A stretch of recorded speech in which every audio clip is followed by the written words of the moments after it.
नमस्कार साथियों, आपका स्वागत है आपका अपना चैनल श्री स्टडी पॉइंट में।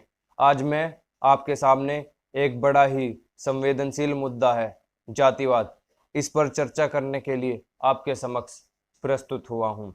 यह हमारे समाज में एक कलंक के रूप में है। यह प्राचीन समय से ही भारतीय समाज में विद्यमान है। ये प्राचीन समाज में जन्मी और मध्यकालीन समाज में अपनी परिस्थिति को मजबूत करते हुए आधुनिक समाज तक आ पहुंची। यह आधुनिक काल में इस समस्या को संज्ञान में लिया गया और इसके विकल्प खोजने की शुरुआत की गई। यह समस्या एक विकट रूप ले चुकी है।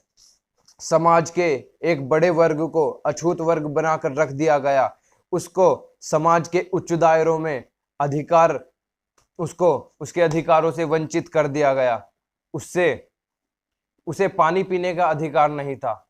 अगर बरसती हुई बारिश भी यह मानने लग जाती, इस जाति जैसी कुरीति को मानने लग जाती, तो ना जाने कौन कौन प्यासा ही मर गया होता। शिक्षा उसके जो किसी मानव के मस्तिष्क के विकास के लिए अहम योगदान देती है, उसे इस वर्ग को इससे वंचित ही कर दिया गया। इन सभी कार्यों की शुरुआत प्राचीन समाज से ही हो गई थी। प्राचीन समाज हमारा अन्यायग्रस्त समाज कहा जा सकता है। वो क्यों, आइए इस पर चर्चा करते हैं। प्राचीन भारतीय समाज, प्राचीन भारत की सामाजिक व्यवस्था वर्ण व्यवस्था पर आधारित थी। 4 वर्ण होते थे।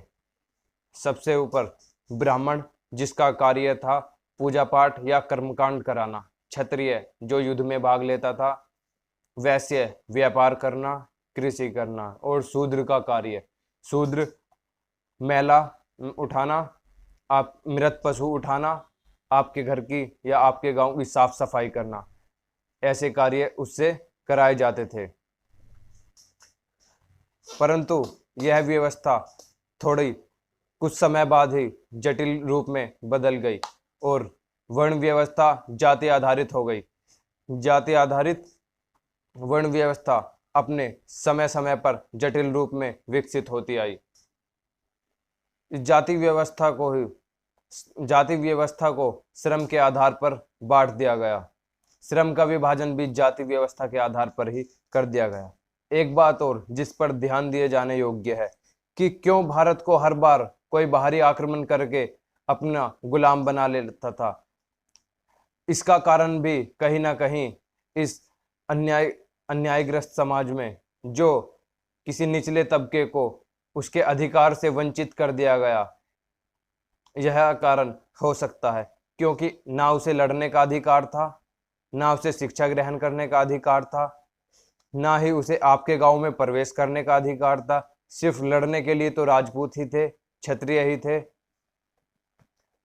व्यापार करने के लिए वैश्य ही थे, और ये तो सिर्फ आपकी गंदगी ढोने के लिए ही थे। उस निचले तबके वर्ग में कोई कितना भी सामर्थ्यवान क्यों ना था, उसकी निचली जाति होने के कारण उसके साथ भेदभावपूर्ण व्यवहार किया जाता रहा। तभी इस भारतवर्ष को पर किसी ना किसी ने आधिपत्य जमाने की कोशिश की है।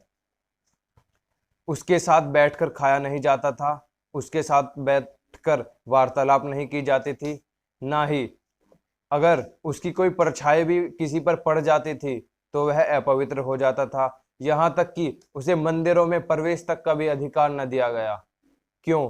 क्या किसी भगवान ने आपसे बोला है कि मेरी आराधना करने से किसी निचली जाति की आराधना का कोई व्यक्ति मेरे मंदिर में प्रवेश होगा तो मैं अपवित्र हो जाऊंगा? नहीं, ये सब मानव ने ही इस मुद्दे को बना दिया है। ना कभी रहीम ने बताया, ना कभी राम ने सिखाया। जाति और धर्म एक जटिल मुद्दा है। जाति और धर्म एक जटिल मुद्दा है। ये तो इंसान ने ही बनाया है। उनके खून का रंग लाल है तो आपके खून का रंग भी लाल है। उनके शरीर की बनावट भी आपके शरीर के बनावट की जैसी है। आपने इस तबके को समाज की मुख्य धारा से जोड़ने का काम ही नहीं किया गया। उसको उसके अधिकारों से वंचित कर दिया गया और उसकी वो दुर्दशा कर दी कि शायद आप एक दिन के लिए उसको उस वर्ग के बारे में सोचे तो आपकी रूह कांप उठेगी। और ये इस व्यवस्था को पिछले 3000 सालों से ढोने का काम कर रहे हैं। जी हाँ, यह व्यवस्था इस निचले तबके के लिए ढोने के कार्य के समान ही है। वैदिक काल से शुरू हुई, किसी ने इस पर संज्ञान नहीं लिया। मध्यकालीन समाज में इस पर संघर्ष तो शुरू हुआ, परंतु कुछ विशेष विशेष परिवर्तन नहीं आया। आधुनिक काल में इस पर संघर्ष के साथ परिवर्तन का रूप देखने को मिला। परिवर्तन इस कदर कि इन्हें समाज की मुख्य धारा से जोड़ने के लिए आरक्षण जैसी व्यवस्था का करना जरूरी था। किसी भी समाज के लिए यह व्यवस्था लचर जैसी प्रतीत होती है। उसे इस व्यवस्था से निकालने के लिए, उसे समाज की मुख्य धारा से जोड़ने के लिए कुछ न कुछ कार्य तो करना ही था। तभी इस आरक्षण जैसी व्यवस्था का जन्म हुआ। वर्तमान में आरक्षण एक बहुत ही जटिल रूप में यह मुद्दा बन चुका है। संविधान में इसे भीमराव अंबेडकर द्वारा प्रस्तुत किया गया और इसे प्रस्तुत करने का कारण उनकी वो पिछले कई सौ वर्षों की पीड़ा थी या उनकी वो दुर्दशा थी। अगर आज ये आरक्षण व्यवस्था ना होती तो समाज आज इससे भी बुरी परिस्थिति में पहुंच चुका था। इस निचले समाज ने इस व्यवस्था के कारण अपने प्राचीन समय से लेकर अब तक बहुत सारे अधिकार खो दिए। जी हाँ, अगर बौद्ध व जैन धर्म इसे समाज में मुख्य धारा में जोड़ने का काम न करता तो आज भारतीय समाज बहुत पीछे चला गया होता। जी हाँ, आज भी हम इस जाति जैसी व्यवस्था को ढो ही रहे हैं। यदि आज पश्चिमी समाज से हमारा समाज पीछे है तो उसका मूल कारण यह जातिवाद जैसी व्यवस्था का होना ही है। जी हाँ, और इस व्यवस्था को लचर करने के लिए आरक्षण जैसी व्यवस्था का जन्म हुआ। संविधान सभा के द्वारा डॉक्टर भीमराव अंबेडकर ने आरक्षण जैसी व्यवस्था को संविधान सभा के समक्ष प्रस्तुत किया। इस पर बहुत विचार विमर्श करने के बाद इसे संविधान में जगह दी गई। संविधान प्रारंभ में यह व्यवस्था महज 10 वर्षों के लिए लागू की गई थी। महज 10 वर्षों के लिए लागू की गई थी। जी हाँ, और यह आज वर्तमान में निरंतर चालू है, क्योंकि आज जिस उद्देश्य से इस व्यवस्था का जन्म हुआ था, आज यह उस परिस्थिति को पूरा नहीं कर पाई है और वर्तमान में भी निरंतर चालू है।